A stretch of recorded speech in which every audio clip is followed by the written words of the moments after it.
Good morning and TGIF. I love Friday.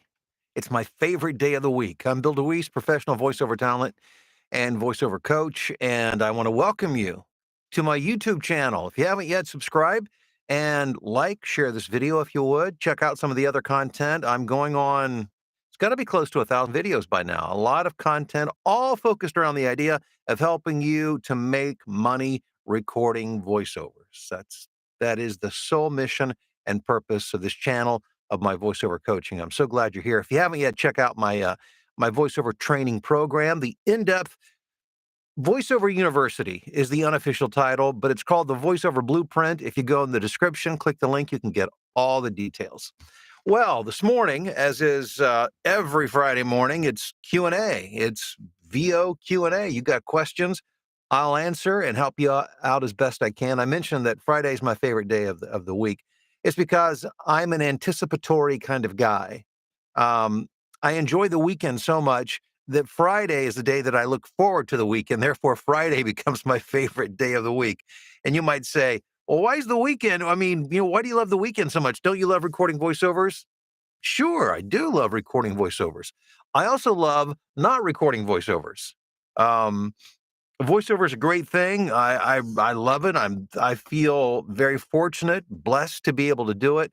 But I love the weekends when I don't want to have to think about voiceover on Saturdays and Sundays. I want to take my wife out for breakfast. I want to hang out. I want to see people I know and do stuff and not think about voiceover for a couple days. So looking forward to that. But for the time being, it is Friday. That means we are full on voiceover.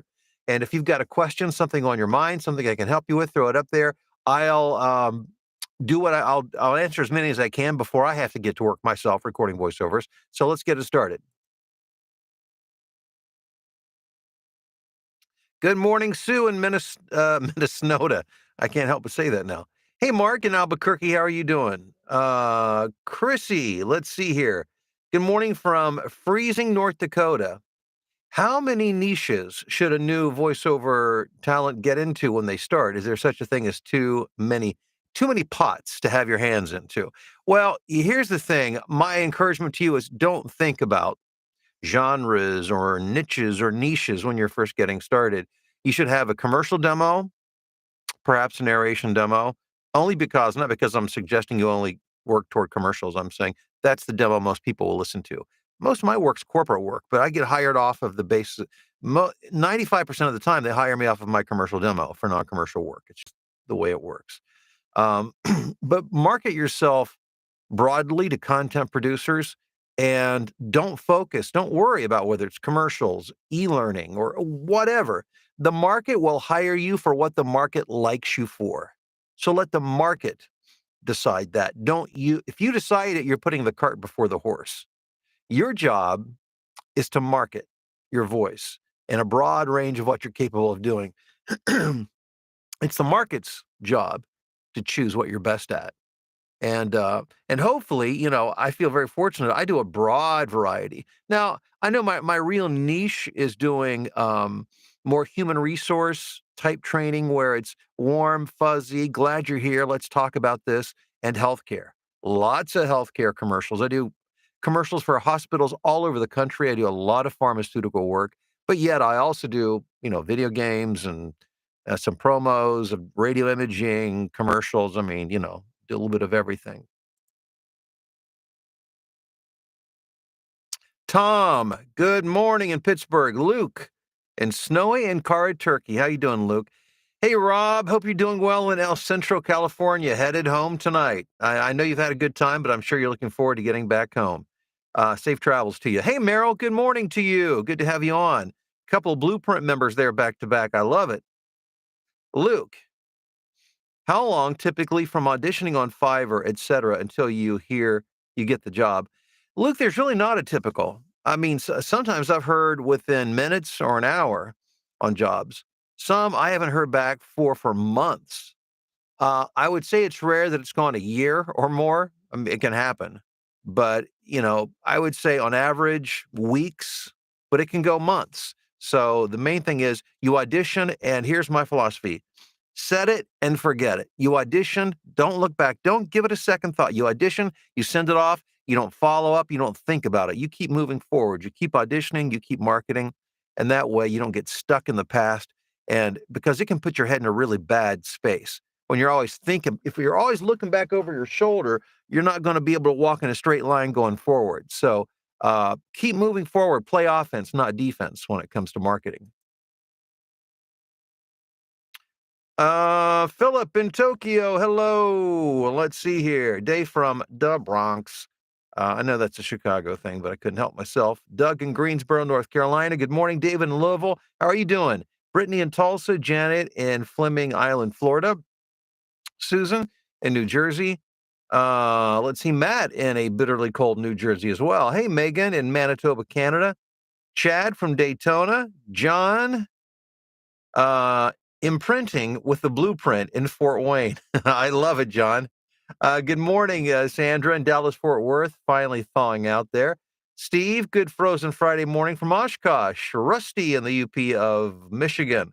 Jason in Mobile, Alabama. Rob in the Netherlands. Hey, Rob, good to have you on this afternoon. Wayne, greetings to you in the Olympic Mountains. Tom, just west of Indianapolis. Gretchen and Adrian, Michigan. Gephardt. Mike. Mike here. Happy Friday, Bill. I got 8 auditions out yesterday. I need to email you about a coaching session.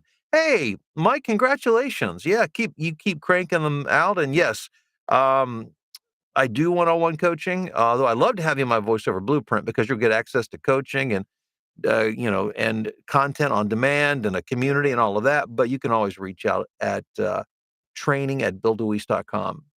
Hey, Tess, and Decula. Oh my gosh, Tess, I knew it was Decula. I'm sorry, Georgia. Scott. Oh, let's see here. The stream moved on me. Just a moment. Let me find my place again. Man, took a big leap forward here. Passed up a bunch of people. I'm backing up, backing up.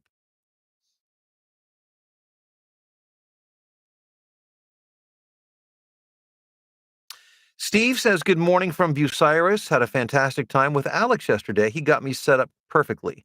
The sound is incredible and exactly what I was looking for. Use Alex DeWeese for the perfect audio chain. And you can always thank you, Steve, for mentioning it. I appreciate it. Yeah, he's a gifted audio engineer, and what he does, this full-time thing, is working with voiceover talent and getting their perfect sound from their studio. You can reach him at Alex, ALEX, at BillDeWeese.com. Alex@BillDeWeese.com. Steve says, you mentioned doing medical VO. How do you research pronouncing technical terms? Well, Steve, here's the great thing. It used to be a pain in the butt, but now Google is your best friend. I literally, I'll type the name or the word. I'll say key in, pronounce. I use the word type. I guess they let you know my age. I key in pronounce and followed by the term. And there's so many resources online. Google will go out and find it and bring it up for you. That's how I do it. So simple. I used to back in the day. There were a couple like specialty websites that I would go to, but nowadays I just let Google does all the heavy lifting for me. Hey, Scott in Dayton, Bob in Reedsville, North Carolina. Hey, Tony in Denmark, Wisconsin. What type of chair do you use or would you recommend? Can't seem to find one that doesn't creak, squeak all the time. Well, I don't have a recommendation. I mean, this is an old Walmart. Can you see it? Chair. I mean, literally the cover on the arms it's worn off. It really looks pretty crappy if you were to actually to see it. It doesn't look pretty, but it works well because it's relatively quiet. Now, if I go back and forth, you can hear the springs a little bit, but it's pretty quiet. I couldn't tell you the model or I've had this thing forever. Again, it's just an old Walmart chair. At some point, I'll probably trade up and get something that's a little more ergonomically friendly. But I honestly, I don't know what that would be. So I don't have a specific recommendation, I'm sorry to say. Hey, Mark in Wilmington, North Carolina. Dr. Bob in Clearwater. Snow in today's forecast here. That's awesome. Good deal. Hey, Tom, in London, UK, could you share your thoughts on the progress of text-to-speech artificial intelligence? As someone just getting started, I find it quite worrying. Well, Tom, There is no doubt that it's getting better. It's a thing. The impact, in terms of the impact on voiceover, um, I don't think it's having much of any impact right now. What I am seeing here's what I'm seeing. My clients, some of my clients are actually using it, but not in place of my voice. They just use it because they like to have a voice that they can easily throw on a project so they can hear it up against the music and watch it up against the video. So, I'll frequently get a client will hire me, they'll send a video, and they'll say, "Hey, we've done a text-to-speech artificial intelligence voice, so you can just hear and get an idea of the pace that we want this to be." So, it's being used, at least with my clients, as a tool to help me, not as a replacement of me. Now, where it might replace or have an impact. First of all, I think people will begin to use it that aren't using voices at all. People who will not pay for a voice, they might find it helpful.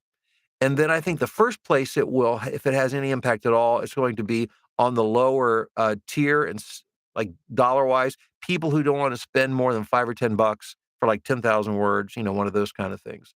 They might begin to use it for that. But here's the thing that allows me to sleep at night, and that is that computers don't understand context. They understand they can read words, make sounds, but they don't understand context. They don't understand the story. They have no they have no, the artificial intelligence, computers don't understand who somebody is, what they're going through, what their experience is, what their point of view, what their attitude, what their personality, how they feel.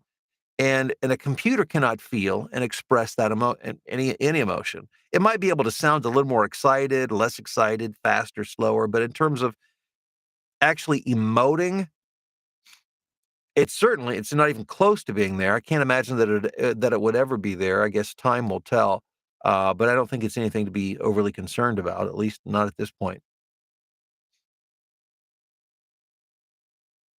Why do Voices 123 clients accept auditions before the deadline is over or block accepting auditions? Is this common? Yeah, it's common. So, I mean, imagine you're the client, and so, you've got a project that's due in a few days, and you put out an audition, and people rush in to audition. Maybe you gave it a deadline, you're like, "I don't wanna go longer than 5 days on this." Maybe it's, "I don't wanna go longer than 3 days on this." Well, you start listening to auditions, and the 12th audition you listen to is like, that's exactly what you want. That's everything you want. Well, why listen to another 80 or 100 or 200 auditions? You've got what'll work for you at the price that you wanted to pay. So, yeah, I mean, it makes perfectly good sense, and it happens quite frequently. Belinda, freezing in Thunder Bay, Canada. Hey, stop. My dog Baxter finding something that he feels he has to bark at. Gregory in Ringgold, Georgia. I've been away for a few days, but watch the videos later. I'm learning you have to place yourself in front of as many people as possible. Oh yeah, that's ab Gregory, you have boiled it down to its essence nicely. That's exactly what you have to do. Oh, good evening to Nathan in Seoul, South Korea. Nice to have you on the stream today. Megan, yes, there are payment plans for the voiceover blueprint. So just go below, check it out, and if you feel like it's the right thing for you, we'd love to have you in there. We're trying to make it as easy as possible for those who really want to do it. Marcus, hi Bill. Any thoughts on what to write in the remarks section for clients when posting auditions? Marcus, less is more. I mean, again, always think from the client perspective. How much time do you think a client is going to spend reading that? Tell you what they're going to do. They're going to listen to your demo. The demo is 90 to 95% of everything. And so the less you say, in my opinion, in the comment section or remarks section, um, the better. I always mention that a round of pickups or revisions are included in my quote. But usually it's thanks for your consideration. I mean, you really don't need to say a whole lot more than that. Stephen, it's minus 24 degrees Celsius in central Ontario. Burr to that is what I say. Penny, finally get to be with you live from Boise. Hey, Penny, good morning.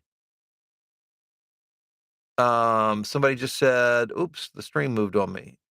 Getting better client results with your cold call tips. Awesome. Well, good on you for doing cold calls and thanks for using the tips. That's awesome. That's great to hear. And Mariella, good morning from Costa Rica. The videos help me get up early. Awesome. Do I keep all the tracking details for all my auditions? Nope, Neil, I do not. I do not track auditions. I don't. I find it way too distracting, and it's just time spent that I don't need to spend. Um, I mean, like online, like voices.com, for instance, it will track, and if I want to see what my stats are, it will tell me, which gives me a good feel for what my win ratio, uh, my audition to win ratio is. That's useful data to have. So if you want to keep, sometimes I'll keep a tally, but I don't keep track of who it was, what it was, whether they've hired me or not. I don't do that because I don't find that to be helpful. I think the numbers are helpful, but in terms of, looking back, do they hire me? Did they hire me? Don't do that. That'll play with your head. Hey, Julian, Hummelstown, Pennsylvania. Good morning, Patrick in Maryland. Hey, Franny, how are you doing? Dirty Jersey. Have a great weekend. Hey, Ty, good morning to you in Warsaw, Indiana. Bob, shout out to Mallory's Fiverr training. I know she kills it with that, doesn't she? She's got a great program out there. It's called, the URL is malloryfiverrtraining.com, malloryfiverrtraining.com, and she'll teach you everything that she knows about how to make a six-figure income just off of Fiverr. Man, she is always, whenever I try to get in touch with her, she's always busy doing Fiverr projects. Always, always. Hey, Eric in Richmond, Texas. Let's see here. Jake, yes, in Freeland, Michigan. You're welcome. Thank you for being here. All right, guys. Well, I'm going to have to wrap this up because I've got quite a bit of work to record myself this morning. And as I work in my studio, as long as it's not under a non-disclosure, I stream that live to the students in my voiceover blueprint so they can watch and learn. And that's one of the advantages of being in the blueprint, not just to be told how to do something, but to be shown and actually watch how it works. So take a second, go in the description, click the link, get all the details. Enjoy your weekend, and I'll look forward to talking to you again bright and early on Monday morning. Take care.